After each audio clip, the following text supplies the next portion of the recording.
तो कहानी के स्टार्टिंग में हम देखते हैं कि डेमन एम्परर बहुत ढूंढने के बाद आखिरकार धरती पर जाने वाला द्वार को ढूंढ लेता है। जिसके बाद हम देखते हैं कि धरती पर जाने वाला द्वार की रक्षा एक एम्परर लेवल का बंदा कर रहा होता है। और जैसे ही डेमन एम्परर गेट की तरफ आगे बढ़ता है तो अचानक वही बंदा जो मोर्टल एम्परर होता है बीच में आ जाता है और डेमन एम्परर को इंसानों की दुनिया में जाने से रोक देता है। जिसके बाद हम देखते हैं कि उन दोनों में एक भयानक युद्ध होता है, जिसमें पहले तो डेमन एम्परर कमजोर पड़ता दिखाई देता है और मोर्टल एम्परर के अटैक से दूर जाकर गिरता है। जिसके बाद डेमन एम्परर क्रोधित हो जाता है और अपना पावर बढ़ा लेता है। जिसके बाद डेमन एम्परर मोर्टल एम्परर पर भारी पड़ता है और उसे अपनी ब्लैक पावर से पकड़ लेता है और एक खतरनाक अटैक करता है, जिसे मोर्टल एम्परर बुरी तरह से घायल हो जाता है। जिसके बाद डेमन एम्परर इंसानों की दुनिया में जाने वाली गेट की ओर जाने लगता है, जिसे देखकर मोर्टल एम्परर अपनी फुल पावर को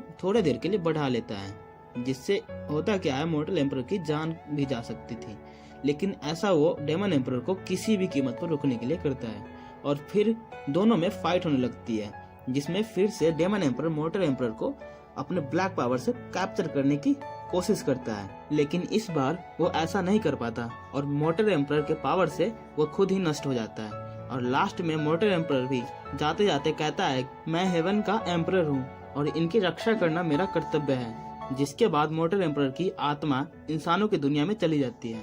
अगले सीन में हमें जेंगयांग हॉल को दिखाया जाता है, जहाँ पर जेंगयांग संप्रदाय के नेता की बेटी अपने आध्यात्मिक शरीर को जगा पाने में सफल हो जाती है।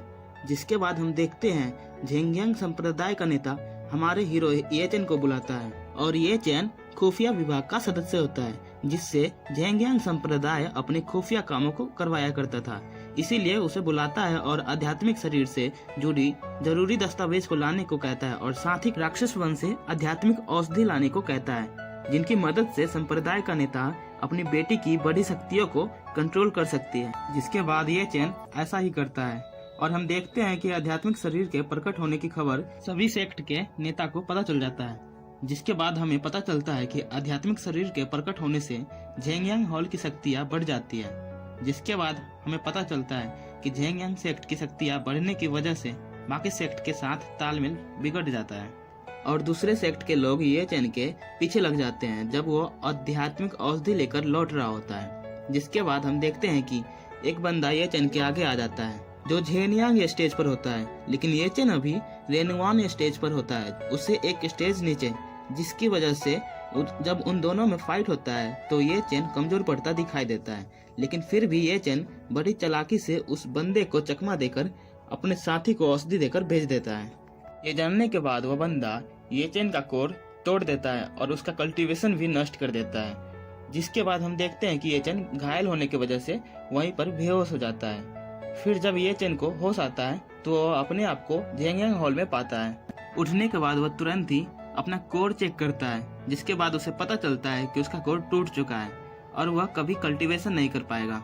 जिसके थोड़े देर बाद जेंगयांग का स्टूडेंट आकर ये चेन को कहता है कि उसे एल्डर वू बुला रहे हैं। जिसके बाद ये चेन उससे मिलने चला जाता है, जहां पर जाने के बाद पहले तो एल्डर वू ये चेन को सही सलामत आध्यात्मिक औषधि लाने के लिए शुक्रिया करता है और साथ ही ये चेन को इसके लिए इनाम भी देता है।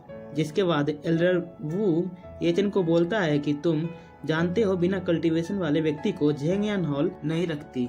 जिसे सुनने के बाद ये चेन समझ जाता है कि एल्डर वू ऐसा उसे बाहर निकालने के लिए बोल रहा है। जिसके बाद ये चेन गुस्से में कहता है कि मैंने जेंगयांग के लिए बहुत कुछ किया है।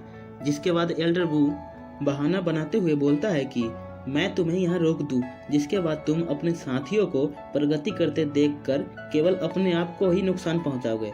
जिसके बाद ये चेन समझ जाता है कि ये सब कुछ उसे बाहर निकालने के लिए किया जा रहा है। जिसके बाद हमें पता चलता है कि ये चेन ने अपना पूरा जीवन जेंगयांग संप्रदाय को समर्पित कर दिया था, लेकिन उसके साथ ऐसा व्यवहार किया जा रहा है।